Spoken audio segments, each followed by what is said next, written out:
Hola chicos y chicas de YouTube, estamos ahí con un nuevo video para el canal. Esta vez de mi revólver nerf. Miren, dispara muy bien. Con esta palanca de atrás se puede recargar.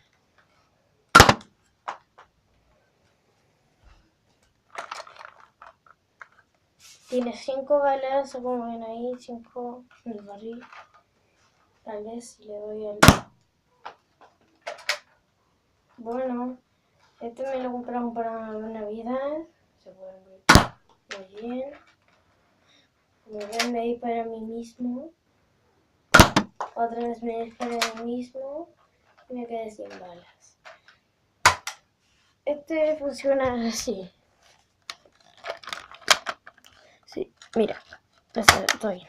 Si tú das esto hacia atrás, esto gira, haciendo que esto se enganche en una parte, que si tú jalas el gatillo, esto va a impulsar algo que dispara la bala. Como uno de aire comprimido. Su nombre es Zombie Strike, que no lo ven ahí. Zombie Strike de Hammer Shot, ¿no? Sale ahí Hammer Shot. Creo que esa es la que lo distribuía. Bueno, como ven ahí, tienen la marca Nerf original. Bueno chicos, espero que les haya gustado. Denle like, suscríbanse y comenten. Adiós.